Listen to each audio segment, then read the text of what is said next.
Hello guys, welcome back once again to Center of Piano Lessons, and today we are doing a very simple 251 movement. Yes, how you should practice your 251 movement, right?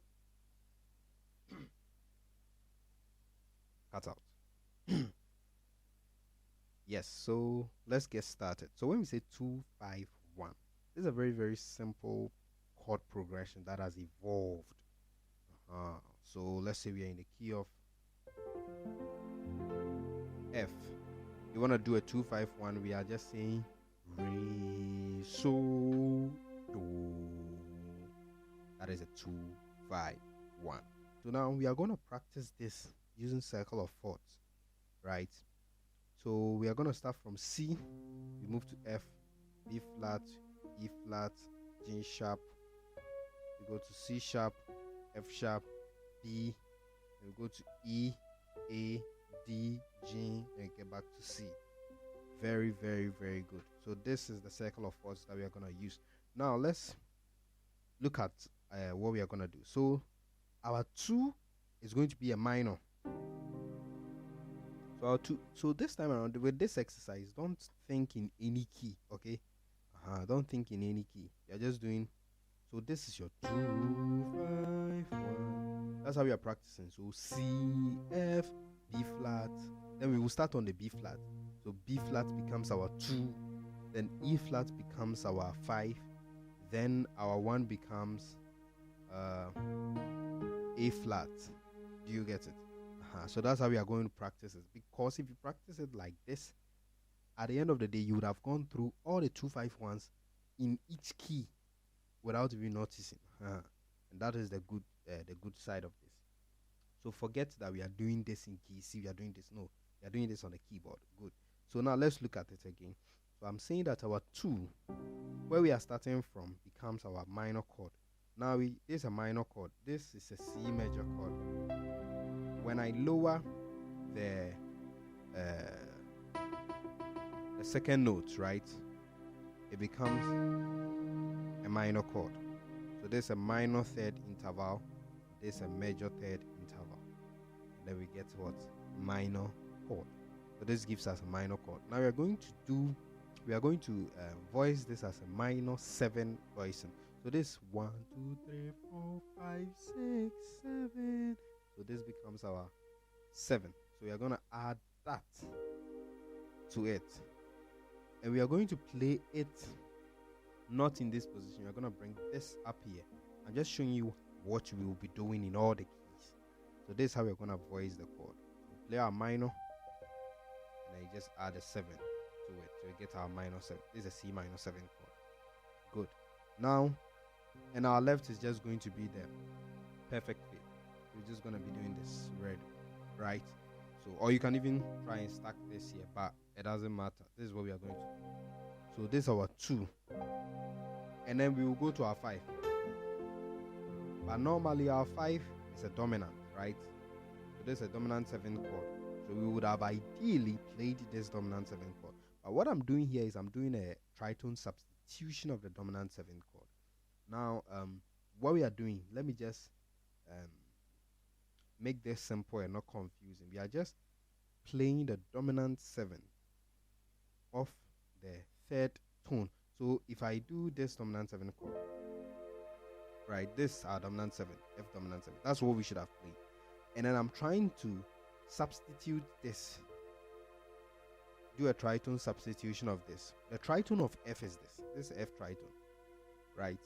Tritone, 3 tones. So 1 2 3, 1 tone, 2 tones, 3 tones. So tritone substitution of F dominant 7 will be this note here. Very simple. I don't want to go through the whole theory here. Yes. So we are going to substitute this. We'll play dominant 7th of this instead of this. Do you get it? That's a very simple way. So when you want to play, let's say, a dominant 7th of F, you can just play the dominant 7th of its flat 5, and you keep the F as your baseline. Now, once you do this, you get a whole different voicing. So this is what we are going to do. Instead of playing this to get F dominant 7, we are going to be doing. Now, this is also an F dominant 7 chord, but with the flat 9 and sharp 11. And this voicing is so nice. So this is our flat 9 and this is our sharp 11. So because of these two notes, it becomes a whole different voice. And then there is a whole theory behind the extensions, and then it even comes from the diminished scale. You understand? Because you use the diminished scale to extend dominant chord, because the diminished scale is played over a dominant chord. And it's a whole theory, and I don't want to go through all that here. So this is going to be our 5 chord. Instead of playing the dominant 7th of the 5, you're going to play the dominant 7th of its flat 5 over the 5 on our left. Very simple. So our 2 is a minor 7. Our 5 normal over a dominant 7 of its flat 5. And then our 1 is a major 7. But this is how we're going to do it. So now, if I do this B flat major 7, I'm just going to play it back to get a normal major chord. So again, 2, then 5, then 1. Now our B flat becomes the 2,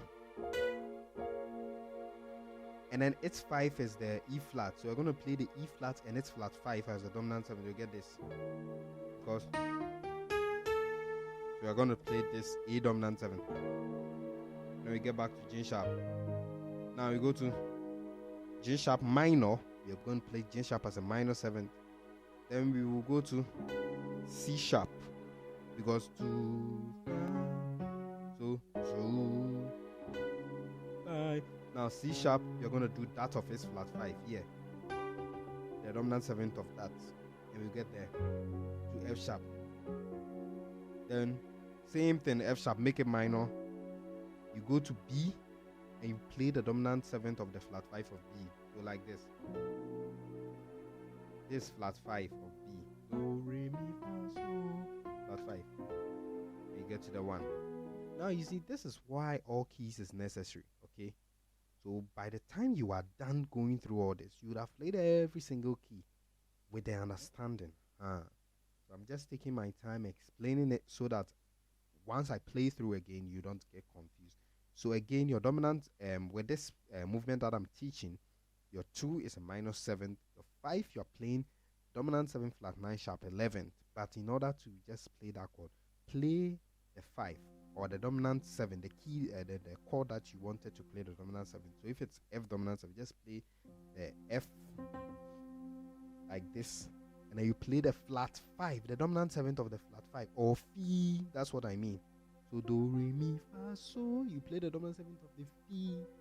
Fi is B. Dominant 7th of B is this, and you play it in any inversion that you want, but I like this inversion. Then your 1 is a major 7, so you can just note this. So now let's go through from C.